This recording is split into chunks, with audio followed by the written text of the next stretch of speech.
Greetings, everybody. This is Christopher Messina coming at you from the Messy Time Studios in another beautiful day in Florida. It is the 26th of June, 2022, and I am delighted and honored to have here in the studio today, coming to us from Washington, D.C., Kenneth Høegh, who is the head of mission or head of representation for the government of Greenland to the United States, and has been here for quite a while and has heard and learned a bit about America and is here to tell us more and more about Greenland. So Kenneth, thank you so much for taking time today. Thank you. I'm looking forward to this day and to the conversation together with you. It's going to be very interesting. Thank you. Splendid, splendid. So we'll dive right in. I mean, for a lot of our listeners have been learning more and more about Greenland, so that's good news. But maybe you could just start out with the kind of big intro pitch you give to people who are not very familiar with Greenland, and kind of what your role here in the States is. Well, there is a lot of interactions between the United States and Greenland. Traditionally, it has been in relation to security policy and then military presence of the U.S. In Greenland. That has been a rather important part of the task that we have here. But there's also a growing wish in Greenland on political level to have a much broader interaction with the US, especially on the commercial side. The thing is, Greenland's trade has been eastbound for the last more than 250 years. That's of course due to that Greenland was a Danish colony and still is a part of the Kingdom of Denmark, still is a country within the Kingdom of Denmark. So our trade has been eastbound for almost all that time, except for, interestingly, during the Napoleon Wars, actually. Greenland traded, how do you say, Greenland went to bed with the enemy, you could say. The Greenland, Denmark was on the side of the Napoleon, Ooh, big mistake. Yes. And then Greenland didn't have the chance to have ship connections to Europe, to Denmark, Norway. That was at the time when Denmark and Norway was one kingdom, right, in the 1800s. And so from 1807 till 1814, Greenland was actually trading with the UK. The one country that Denmark, Norway was in war with. So right. Quite interesting. But that was the only choice, you could say.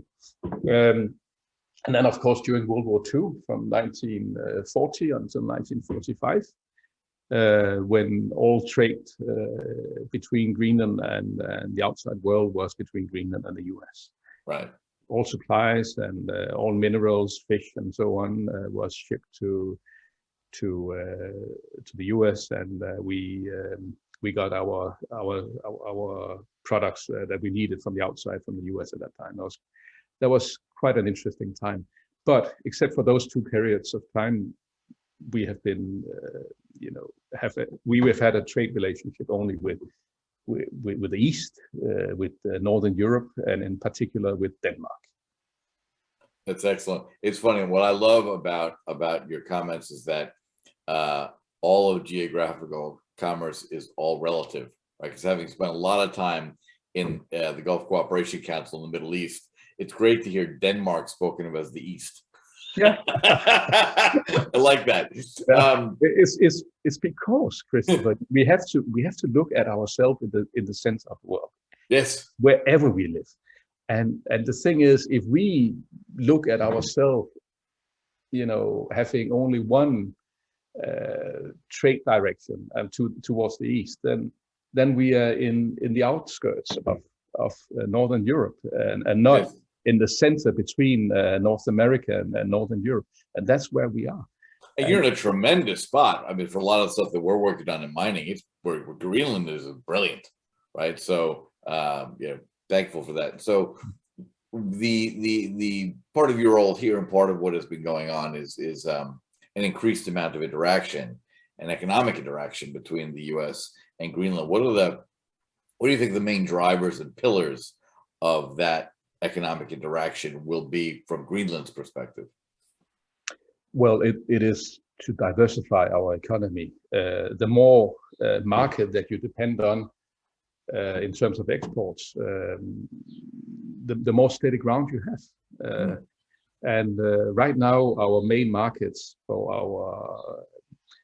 our seafood, which is 90% of our exports at the present, is Europe, including the UK, and China and Japan. And especially China is a big market for us. It used to be Russia as well. Russia was quite important until this year, where we just stopped it all due to the circumstances that we all experienced, the sad things in Ukraine. Right. Anyway, we have been eastbound in our trade. We have a growing export to the US into seafood. And that's especially the company called Royal Greenland, which is actually the biggest seafood company within the kingdom. They are expanding quite a bit, which is very positive for us, I believe. And I'm pretty sure we are going to see much more trade towards North America, but probably it would be helpful as well to have more direct shipping routes as well. All our shipping routes are going to Iceland and to Europe for the time being. Right, and so that would be a very helpful change. Once there's enough volume of trade to come directly to the U.S., would save a lot of cost, a lot of efficiency. That's interesting. In terms of the fisheries, they've been managed effectively for hundreds of years. Have there been any changes in the last couple of decades about fisheries management, international agreements? Do you control the immediate seas? I know that comes up a lot, especially when people are looking at kind of well-managed or responsible sort of sustainable fishing. Is that a big thing? Yes, that's of course a big issue, as in any country having fisheries. I mean, you have to sustain your resource. I mean, this is a living thing, so you shouldn't fish everything in one go. You have to have the seed for the next season, so to say. We are, but it's interesting because fishery policies is actually something that we undertake ourselves 100%. So, okay, we might say that according to the Danish constitution, it's the government of Denmark who is taking care of our foreign policy. That's I would say a truth with some moderation. Because, especially especially when we talk about the Arctic and Greenland, we have a say, very much. Right. Of course, we are. That's also the reason why we are participating in the permanent committee on the same level as Denmark and the US, discussing the military and security issues concerning Greenland. But in terms of fisheries, the thing is, Denmark has given over their fisheries policies to Brussels. I mean, as a part of the EU, we are not a part of the EU. We are not a part of the European Union. Good move. We decided to have our own Grexit back in 1985. Not a Brexit, but a Grexit. Ahead of the curve. Good for you. You saw the writing on the wall early. Good. Well done. I think it was very much to do with the fisheries policies, because being so important for us. Yeah. It's the fundamental pillar in our economy, and we would like to have full sovereignty over our fishing resources. It shouldn't be Brussels who should decide whether Portuguese or Spanish or Norwegian trawlers should fish our shrimps. We would like to decide that ourselves. Right. And that was the prime reason why we left back in '85. But to be honest, we do have a very good relationship with the EU, even though.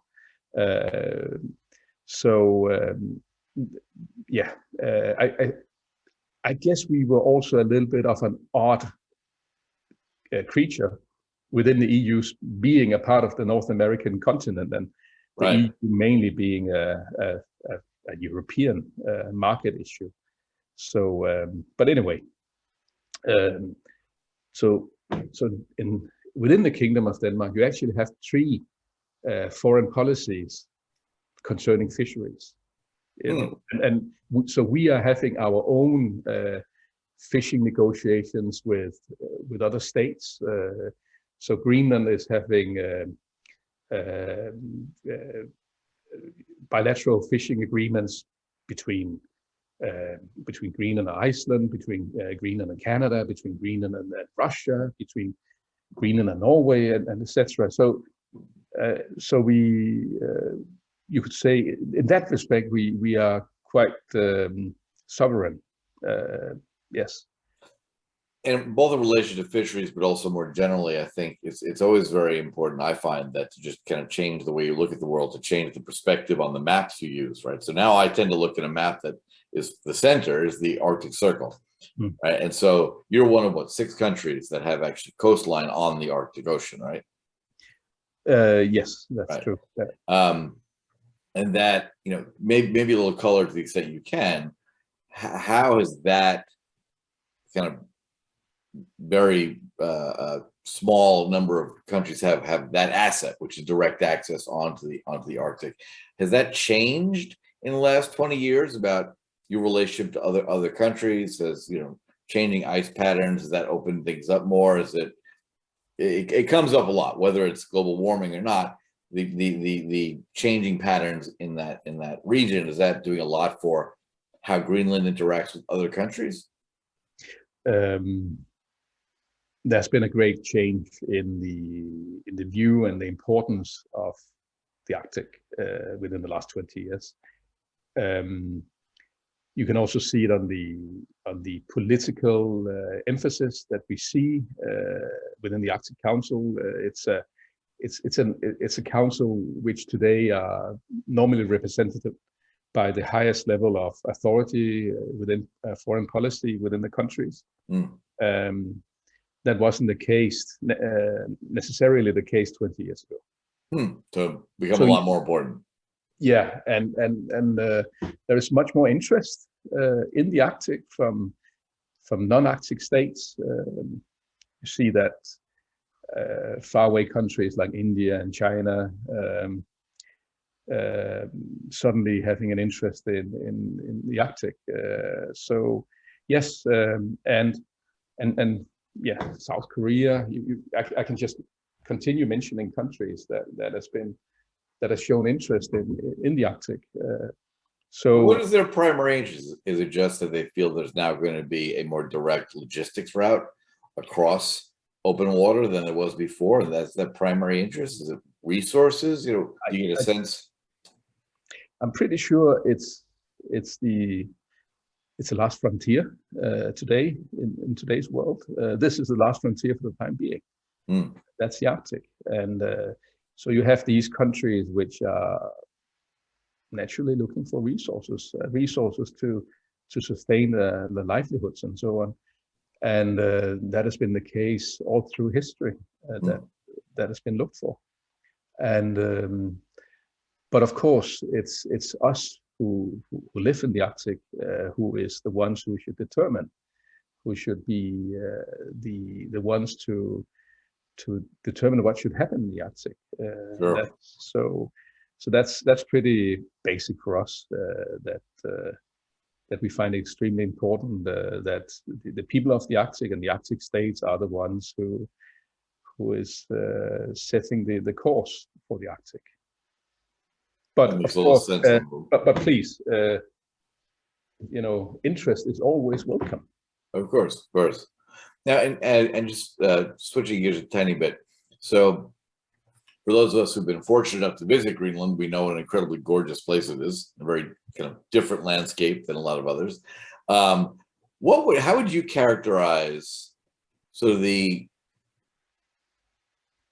culture of Greenland? It's a large landmass with 57,000 people on it, right? If you had to describe quickly to people you know, especially having now lived in the States and lived other places, what's the main characteristic that Who sets are we? Greenland apart? That's what you're asking. Who are we?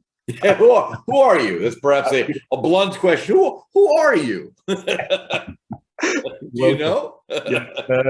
Yes, I mean, Greenland are Greenlanders, firstly.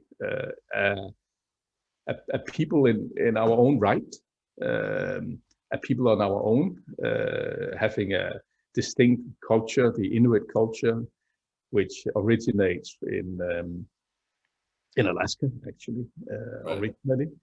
And there's still a lot of resemblance, and there's even language-wise a lot of resemblance between Inuit in Canada and Inuit in Alaska and Inuit in Greenland. So we, and I must admit, I see a lot also in the mindset. I see a lot in the things that you laugh about, you know, your mood and so on. So it's so wonderful to experience that. But yes, Greenland is basically an Inuit culture, and is I think we have a revival of interest into the Inuit culture in Greenland. So looking into the old traditions that has been not looked into, the drum dance, the tattooing of people and especially women. That's something which I just see a new kind of pride in being a Greenlander, which is very nice to see, I must admit. But we also a culture which has been under a very big influence by the Scandinavians. Firstly, back in the 1700s, it was mainly Norwegians, and then from the 1800s and up till now, it's been very much the Danes, which has influenced our culture in terms of church, in terms of our legal system, our parliamentary system, political life. And in many ways we are very much influenced by the Nordic Scandinavian culture, and we also are an active participant in the Nordic cooperation. The Nordic Council of Ministers, Greenlandic ministers are participating in that. So Greenland is the Inuit culture with a lot of influence from the Nordic cultures and Nordic societies. The Inuit in Alaska and Canada are more influenced by the Anglo-Saxon culture from the outside. Oh, right, of course. So you could say we are the more Nordic influenced Inuit, and then we have the Anglo-Saxon influenced Inuit in Canada and Alaska. That's the way I look at it. Well, I gotta say, I love watching the prime minister's, I guess, accession ceremony with very heavy appearing Inuit influence. It was phenomenal to watch, and the both in and of itself, but also to watch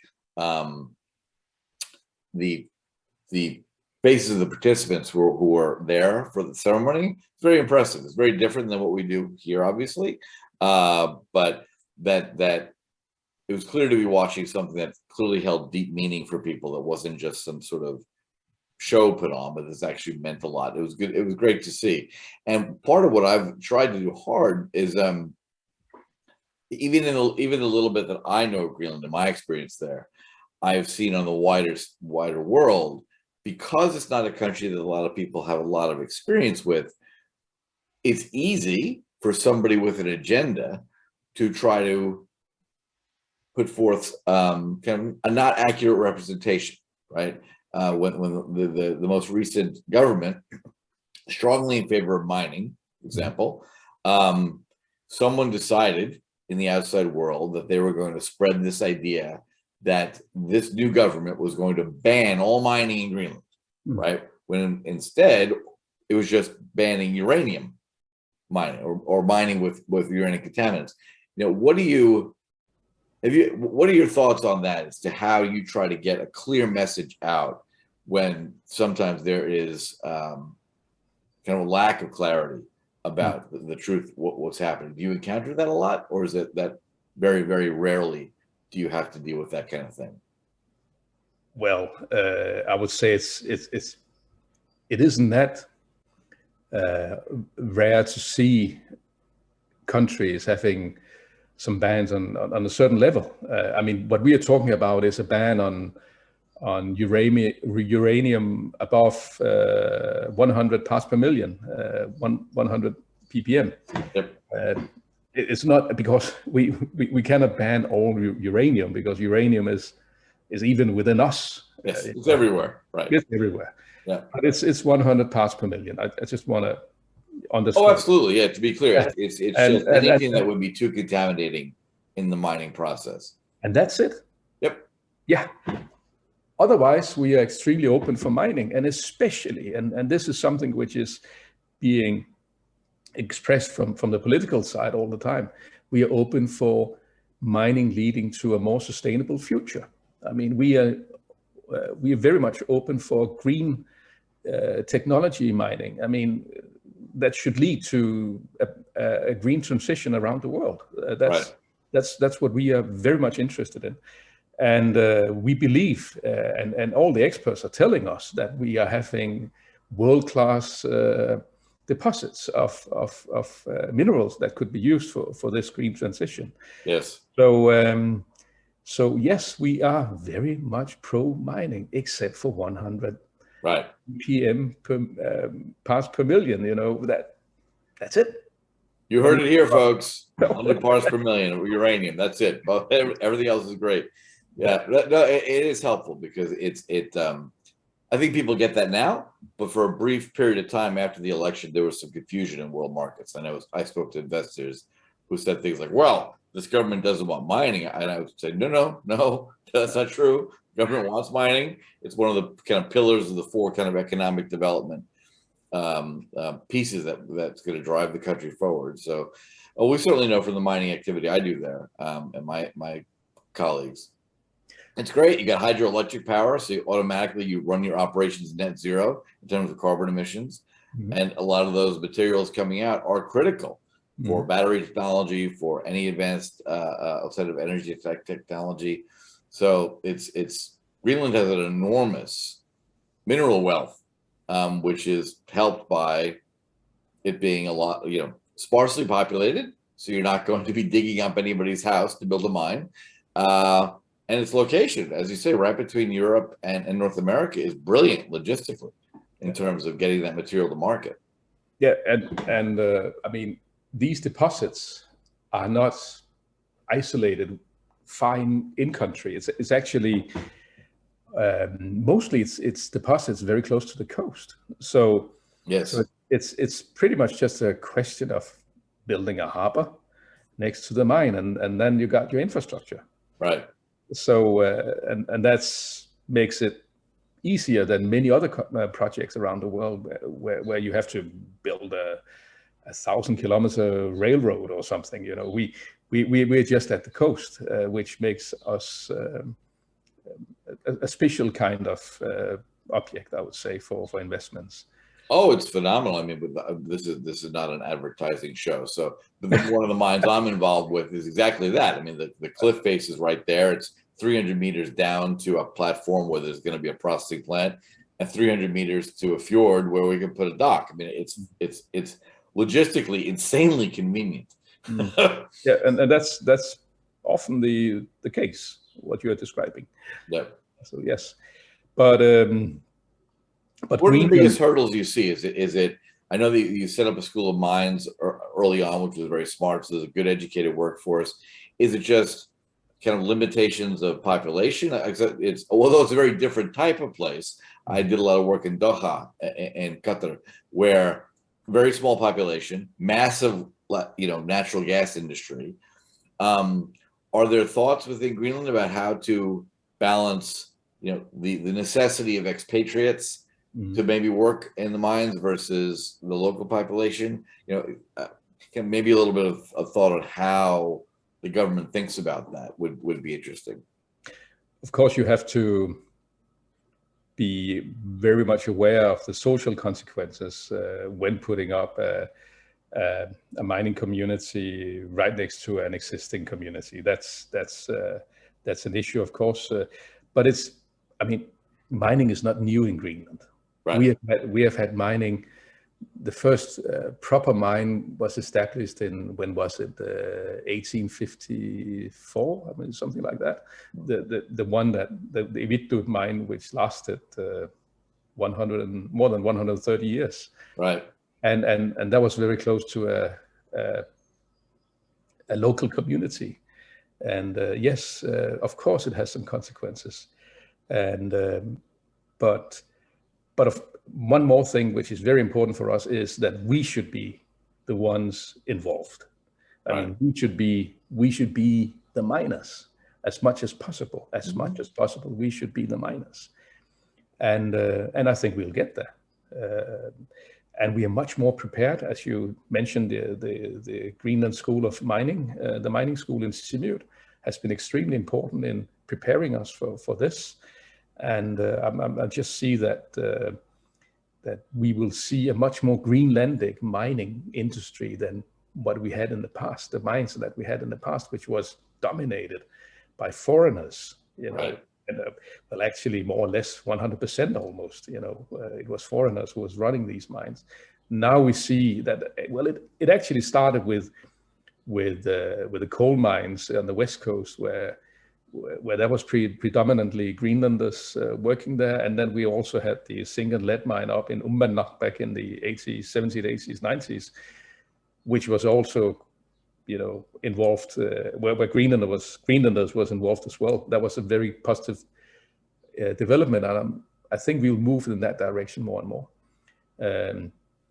But I think there's a big difference between a mine in the middle of nowhere, and practically, yes, in the middle of nowhere, right, and in an area where there is a local population, where there is a local, local people having their livelihoods, fisheries, right, farming, or whatever.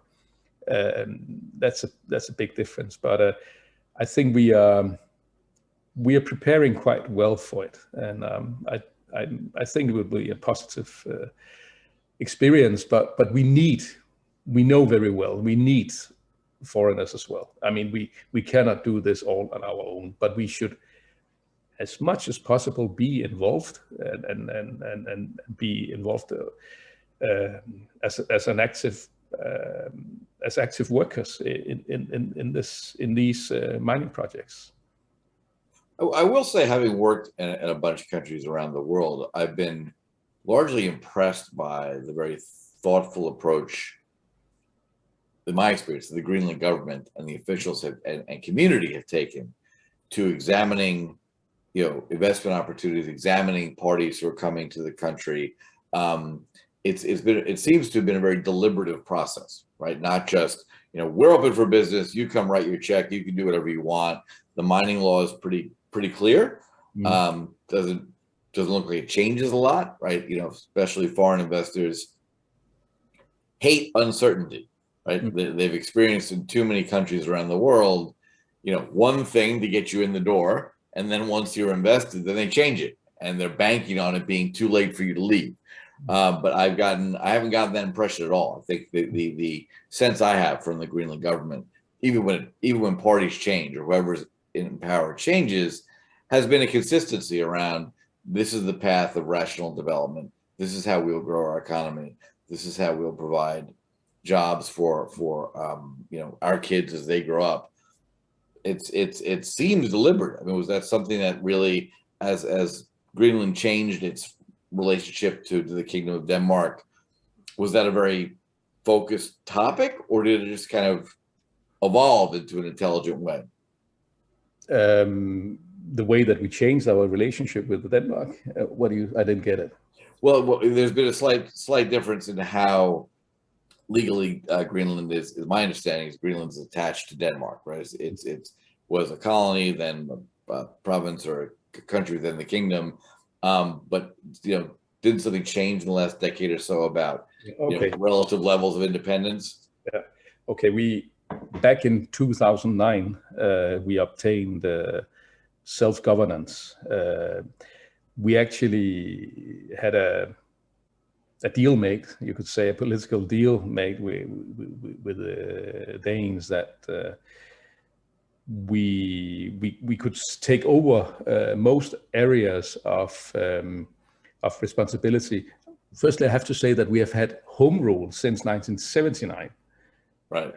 Where we already took over quite a few areas of competence. But then in 2009, we agreed on self-governance, in which we actually, in which we were recognized as a people, and also with the right to independence when the people of Greenland might want so. So we have the right to independence when we would like to become independent. That's quite unique, I would say.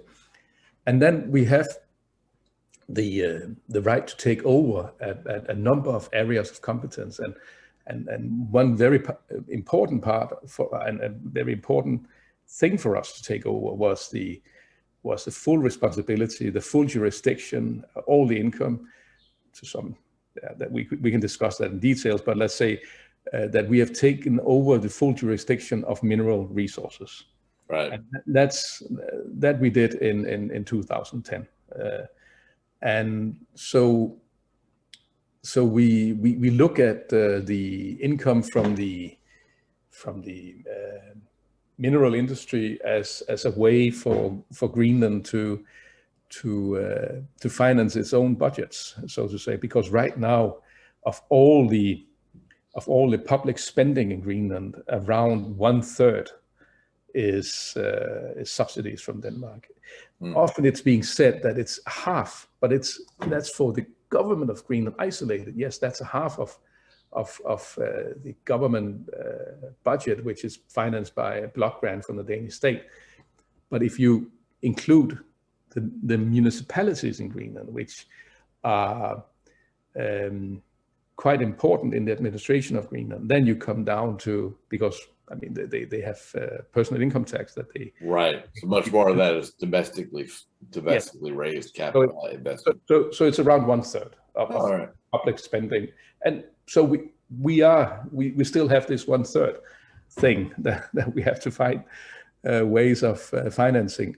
And also, if we should take over as a fully independent country at one day, like fisheries inspection and so on, then there will be some other costs as well.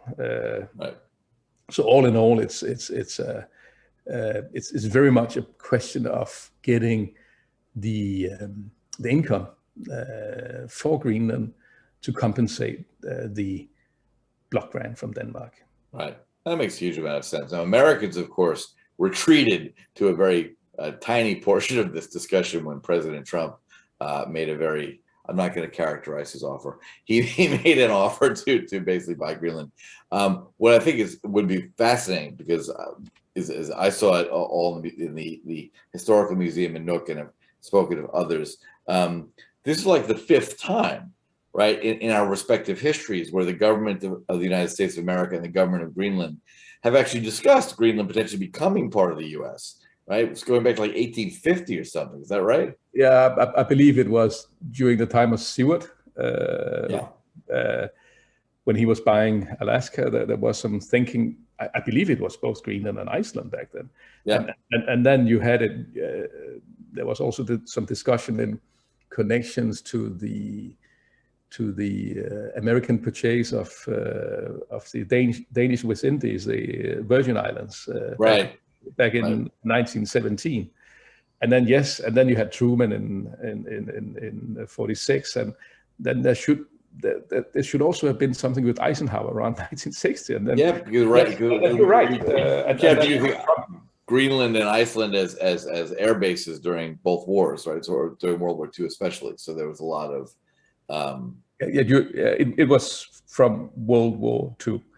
There wasn't any American presence during World War. Nothing.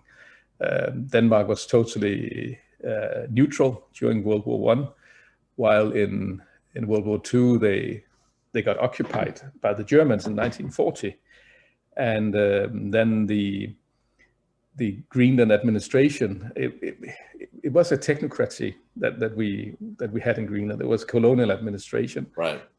We had a country council of Greenlanders, but basically the power was with these Danish colonial technocrats.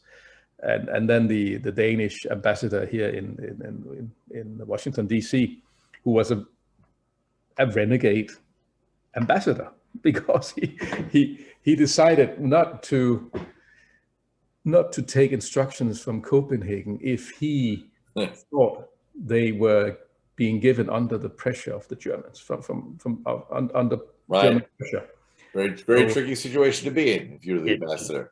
But I guess somebody has probably told him that it would be nice for the US to have access to military airfields in Greenland, and also the Creolite, not to mention. Yeah, that was huge for a long time. It was a big source for us. Which was extremely important for the US making the B-17s and the B-29s. The Creolite mineral was the catalyzer for the production of aluminum. Yep. So it was naturally extremely important. It was a strategically important mineral. And the interesting part is that this mineral is from the same geological province, which today is interesting as well when we're talking about rare earth elements. Right. Isn't that interesting? And the two are very coincident, right? And there are two other projects around the world that have nothing to do with Greenland, where the exploration for discovery of a rare earth deposit was completely because there was already a bauxite deposit for aluminum. So those two tend to be coincident sometimes. Last point on Seward, I love this. I always laugh and say that the purchase of Alaska was the last time that the U.S. Congress ever showed any hesitancy in spending taxpayer money, because Alaska, I think, was $2 million. And at the same time, we could have bought Greenland and Iceland, I think, for $4 million. And okay. Congress said, "Oh no, that's too expensive." So your history might have been a whole lot different if that Congress had been like this Congress now.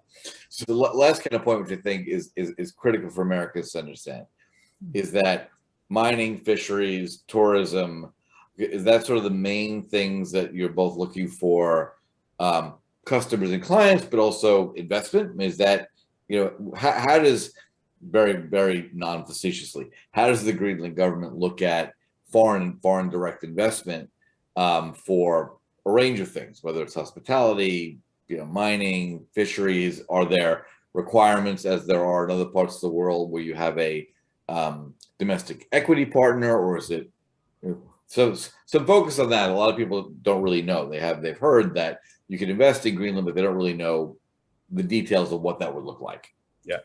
Firstly, I would say that fisheries is an extremely well-developed sector in Greenland.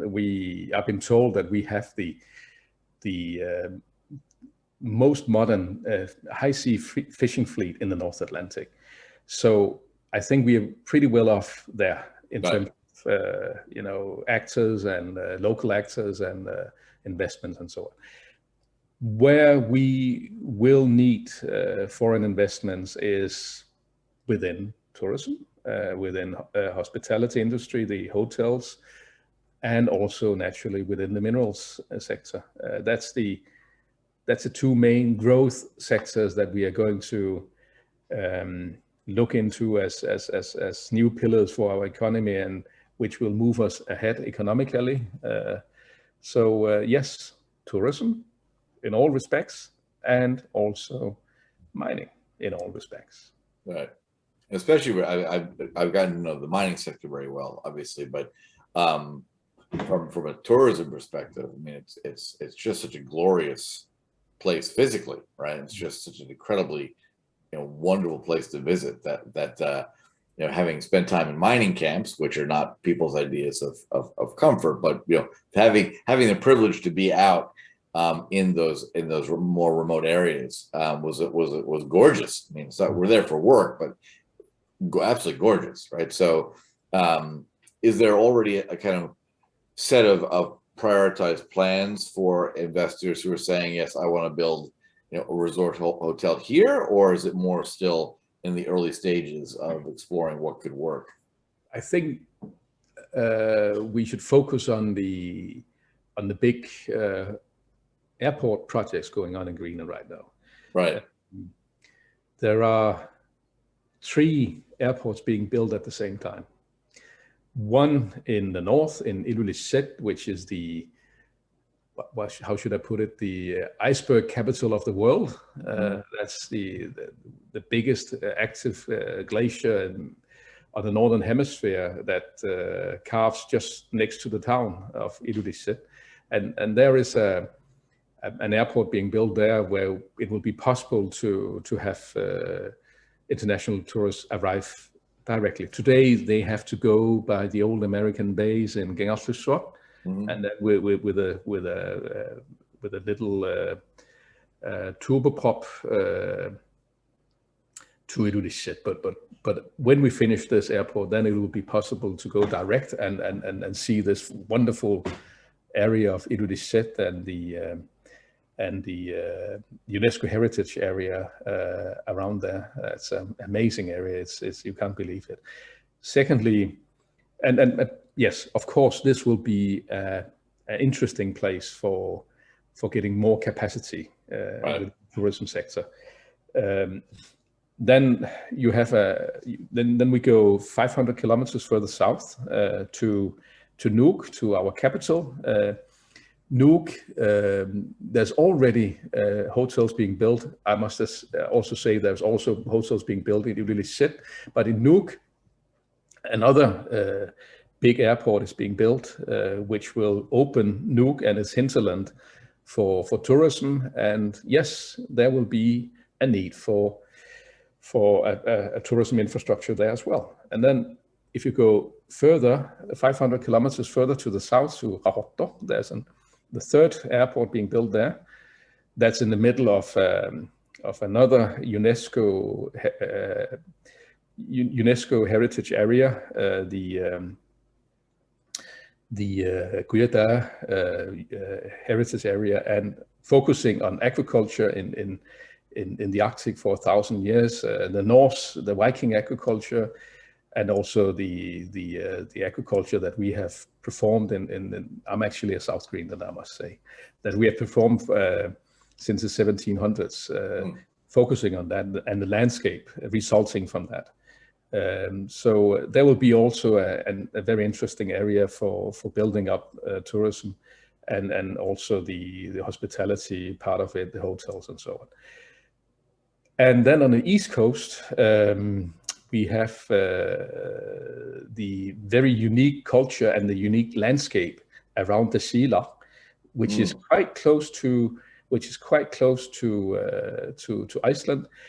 There are plans for building an airport in the Sila. Right now, an old American base is being utilized as the airport for the area, but there are plans but nothing initiated, no funding yet or anything. But I just see that the East Coast is something extremely special, culture-wise, landscape-wise. It's a wild landscape. Yes, it's very sparsely populated, right? There's not a lot of people there. I mean, it's exactly very wild. And then the last one I would like to mention is the old American base of Sonderstrom, or Gengarfjörður, as we call it, which is the main gate for getting to Greenland today, the main airport. But that's not going to be so in the future after we finish these 3 other airports. But still, the area around Gengarfjörður is fantastic, and Seward, that area is a fantastic area in terms of a very stable climate. Dog sledging, ice cap very close by, and there's so many good things to say about that area as well. So that's the 5 areas that I see as a prime tourism objects for investments within the tourism sector. That's glorious, and it's going to be a marvelous opportunity for people. I mean, that was kind of Iceland had that brilliant approach starting, 30 years ago, where they offered incredibly cheap flights to Europe from America, but you had to stay over a night. And that was very smart, right? Because it still worked out very well. And it's yeah, I'm looking forward to it for more people who haven't experienced it. And I've only seen a part of the country. I haven't seen 3 of those 5 areas you talked about, but the 2 that I've been to just been breathtaking, are just beyond breathtaking, right? And it's I found it very hard to describe to folks, because even having spent time in kind of big sky country out west in America, it's just not the same. It's further north. It's a lot of different type of rock. It's different geological formations. Huge amounts of bodies of water interspersed with ice and with rock. It's gorgeous. But anyway, they'll get there. Kenneth, I know that your time is precious. Are there things you want to leave us with as a big message that people want to hear, that you need them to know? Yeah, the very last thing I would like to mention is our hydropower resources. We have extremely much hydropower, and you could say due to global warming, we are getting more and more. And, right. and we are being told that it will last another 1,000 years, because before major parts of the chunk of ice that we have in our hinterlands will melt. So the thing is, I mean, we are having, we're producing around 70% of our electricity as green electricity, as hydropower electricity from 5 hydropower stations. And we are building a new one and expanding another. And by the end of this decade, we are expecting to have more than 90% of our coverage from green energy. But there is so much more. I mean, we can produce energy for millions of people. Yeah. And we don't need it. But we could produce cheap green fuels. I mean, hydrogen and ammonium, for a much more greener future for the world.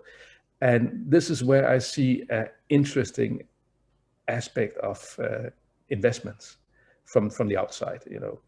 That's interesting. You're not going to string power lines from Greenland to Europe or Canada, right? But the idea is to use that abundant hydropower to crack water, create hydrogen, much kind of like the countries do with natural gas, but a different process. But that's where that energy would come from. You would turn that into hydrogen, and then you would ship that overseas.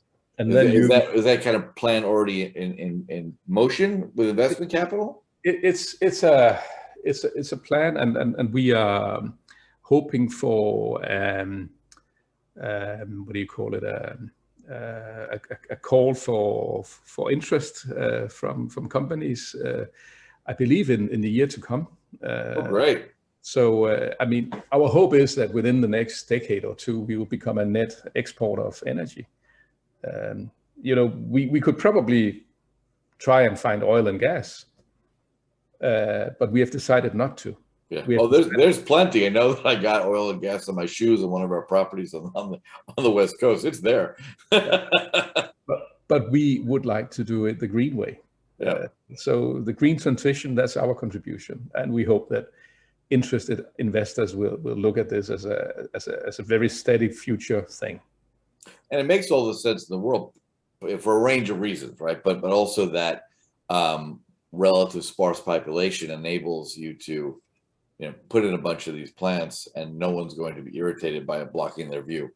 It's trying to find a place on the U.S. East or West coast where you can build an entire hydrogen infrastructure. It'd be very hard. It would just be a difficult thing to do, but you've got plenty of space to mitigate any risks, and abundant hydropower and abundant water, and that's what you need for a hydrogen industry. So that's great. I look forward to that. That makes a lot of sense. Well, that's thank you very much. I think you've given people a lot to think about. About a place there's increasing interest about, but not yet an enormous amount of personal experience. So those airports, general sense, are they, when do the first of those 5 airport expansions come online? Is that in a month? Is that in 2 years? That's in 25. Right, 25. So pretty quick. Yeah, pretty quick. Yeah. That's not bad. And will they all be done around the same time, or are they staggered? I believe the two northern ones will be operational in 25, and the southern ones might be operational a little bit later. And the ones in the north, which will be above the Arctic Circle, are they going to be 12 months a year with the ice ski equipment, or so it's 20? There's no limitations on weather. Yes. That's awesome. Yeah, that's really great. Well, Kenneth, thank you so much. Appreciate you taking the time to talk with us today. And as I remind all of my listeners that, you know, they'll get a lot more from listening to Messy Times in the mainstream media. So thanks for tuning in. And we look forward to having you back at the show sometime. Appreciate it. And it was a pleasure from my side. Thank you so much. Cheers.